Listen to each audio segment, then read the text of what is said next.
Hello guys, कैसे हो आप सब।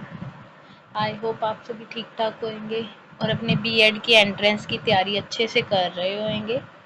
Welcome to part 5 of teaching aptitude. 3 अगस्त 2025 को बीएड का एंट्रेंस है। अच्छे से इस सीरीज को देखिए, होपफुली इसी में से क्वेश्चन आएंगे और आप सभी लोग 30 आउट ऑफ 30 स्कोर कर पाओगे फ्रॉम द टीचिंग एप्टीट्यूड।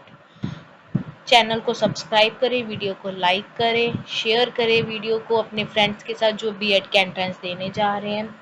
तो आ जाओ करें स्टार्ट फिर पार्ट नंबर 5 टीचिंग एप्टीट्यूड का। फर्स्ट एमसीक्यू आज का है, why should you prefer teaching to other profession. आप टीचिंग को क्यों प्रेफर करोगे बाकी किसी प्रोफेशन से।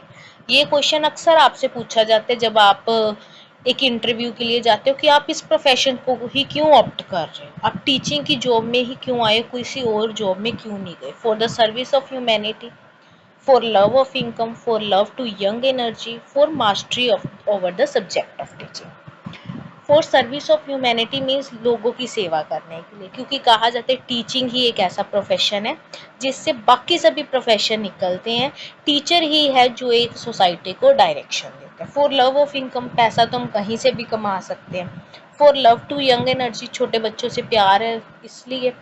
For mastery of the subject, subject पे मास्टरी है तो फिर तो हम रिसर्च में भी जा सकते हैं। So the option is correct is a, for the service of humanity, लोगों की सेवा, क्योंकि हम सोसाइटी को एक अच्छी डायरेक्शन देना चाहते हैं इसीलिए। क्लियर है। Next MCQ is, as a teacher you should not demand your pupils which is beyond their stage of growth. If you do so, it only causes। आप अपनी क्लास के या आप अपनी क्लास के बच्चों से ऐसी डिमांड्स नहीं करोगे जो उनकी एज से बियॉन्ड है। अगर 4th क्लास के बच्चे को आप कहोगे कि आप 8th क्लास का सिलेबस कर लो तो वो गलत है। अगर आप ऐसा करोगे तो फिर क्या होगा, if you do so then it only causes. अगर आप ऐसा करोगे तो क्या होएगा, फ्रस्ट्रेशन होएगी बच्चे को फ्रस्ट्रेशन होएगी, टेंशन इंक्रीज होएगी, नर्वस हो जाएगा बच्चा, इंकरेजमेंट मिलेगी न्यू लर्निंग के लिए। ये बोथ बी एंड सी। तो ऑब्वियसली फ्रस्ट्रेशन होएगी, बच्चा टेंशन में जाएगा, नर्वस होएगा, क्योंकि उससे उस लेवल का, उसकी मेंटल लेवल उतनी है, उसकी एज, उसकी मेच्योरिटी, इंटेलिजेंस अभी उतनी डेवलप नहीं हुई है कि वो उस क्लास का पढ़ सके। तो वो नर्वस हो जाएगा, टेंशन में आ जाएगा, फ्रस्ट्रेट हो जाएगा, स्टडी से बोरिंग लगने लगेगी। A teacher generally asks question to his pupils during the lecture why। एक टीचर अक्सर ही क्लास में लेक्चर देते वक्त अपने बच्चों से, क्लास के बच्चों से क्वेश्चन पूछता है। वो ऐसा क्यों करता है, वो ऐसा क्यों करते हैं। A teacher generally asks question to pupils during the lecture why are student listening to the lecture attentively। बच्चे ध्यान से लेक्चर को सुन रहे हैं। To know which student is brilliant one, ये वो देखना चाह रहे हैं इनमें से कौन होशियार है, ब्रिलियंट, इंटेलिजेंट है। To know whether the student are understanding the lecture or not, वो देखना चाहते हैं, जानना चाहते हैं कि बच्चे को समझ लग रही है या नहीं। To help the student, तो वो इसलिए क्वेश्चनिंग करते हैं क्योंकि वो जानना चाहते हैं कि जो मैं पढ़ा रहा हूँ वो इन्हें समझ आ रहा है या नहीं, या मैं अपना मेथड ऑफ टीचिंग चेंज करूँ। क्लियर है। Okay, so question answer method, जो लेक्चर के दौरान क्वेश्चन पूछे जाते हैं, ये मेथड किसने दिया था, सॉकेट ने दिया, is given by socket. Next is, in ancient education system, teacher applied some psychological principle in education, especially to young child from preschool age to adolescence. They recognize the role of, जो ancient education system में psychological principle बच्चों पर लगाए जाते थे वो क्या represent करते थे। Gurukul type of education, convent system of schooling, sense and perception in teaching and learning, या ऑल ऑफ दिस। जहां पर भी ये शब्द आ जाए psychological, that means learning by doing. Learning by doing, करने से, करके सीखना, करके सीखना means involves the senses. So correct option is C. ये कीवर्ड्स हैं, आप इनका ध्यान रखें, इसमें एमसीक्यू सॉल्व करने में आपको आसानी रहेगी। Which of the following statement does not suit a teacher? इनमें से कौन सी स्टेटमेंट है जो एक टीचर को सूट नहीं करती, does not। Teacher is really interested in student, teacher interested है स्टूडेंट में, ये तो अच्छी बात है। Able to direct and discipline student, वो बच्चों को डिसिप्लिन करने में माहिर है, बढ़िया बात है। Reluctant to adapt himself to new situation, नई सिचुएशन में वो अपने आप को अडेप्ट नहीं कर पा रहा, next is enthusiastic about the work that teacher do. जो एक टीचर को काम करना चाहिए वो उसमें बहुत एंथुसियास्टिक है, वो करने में बहुत उत्साहित है। तो ऑप्शन इज सी, रिलक्टेंट। वो मना कर रहा है कि मैं एक नई सिचुएशन में, फॉर एग्जाम्पल पहले चौक बोर्ड होते थे, अब स्मार्ट बोर्ड आ गया। अगर टीचर कहे नहीं नहीं मैं तो स्मार्ट बोर्ड कभी भी ऑपरेट नहीं करूंगा, तो वो न्यू सिचुएशन में अपने आप को अडेप्ट नहीं कर पा रहा, तो ही और she is not an effective teacher. तो रिलक्टेंट नहीं होना चाहिए। The most important challenge before a teacher is, एक टीचर के सामने मोस्ट इंपॉर्टेंट चैलेंज क्या है? To maintain discipline in the class, वो तो कल भी ये शायद एमसीक्यू आया था, वो तो वो ऑटोक्रेसी से भी कर लेगा। To maintain student do their homework, homework करके आए बच्चे।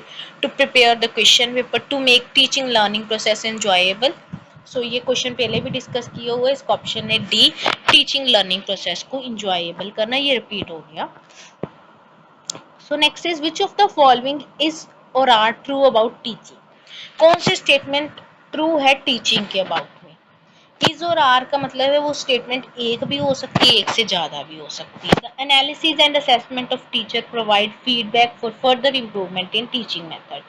जो समय समय पर हमारे यूनिट टेस्ट, टर्म टेस्ट लिए जाते हैं, वो इसलिए लिए जाते हैं कि बच्चों को फीडबैक दिया जा सके कि वो अच्छा कर रहे हैं या बुरा कर रहे हैं, इससे उनकी इम्प्रूवमेंट होएगी या नहीं होएगी। It is highly dominated by communication skill.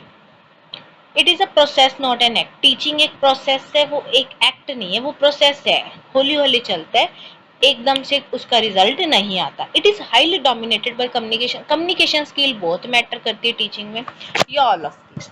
तो टीचिंग यस एक प्रोसेस है, हाईली डोमिनेटेड भी है कम्युनिकेशन स्किल, फीडबैक भी होती है। तो correct option is all of this. Clear है? Next is a teacher learns maximum from.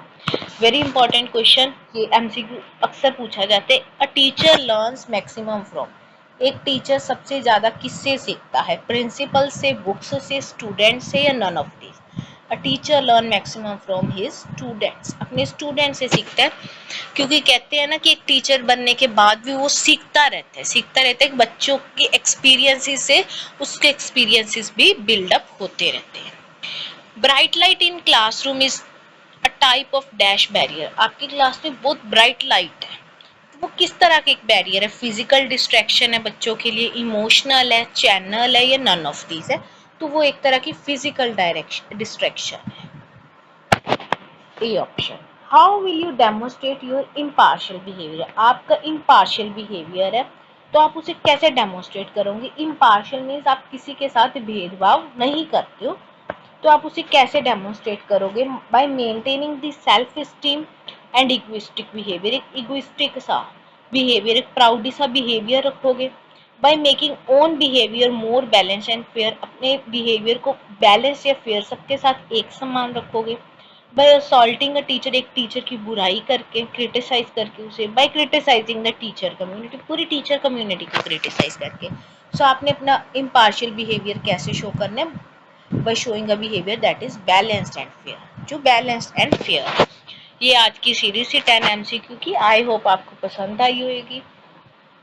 Channel को लाइक करें, सब्सक्राइब करें, वीडियो को शेयर करें अपने फ्रेंड्स के साथ जो बीएड के एंट्रेंस देने जा रहे हैं, और वीडियो को रिवाइज करते हुए चले, बार बार देखें, पिछली वीडियोस को रिवाइज करें। Okay, take care, bye bye, मिलते हैं अगली वीडियो।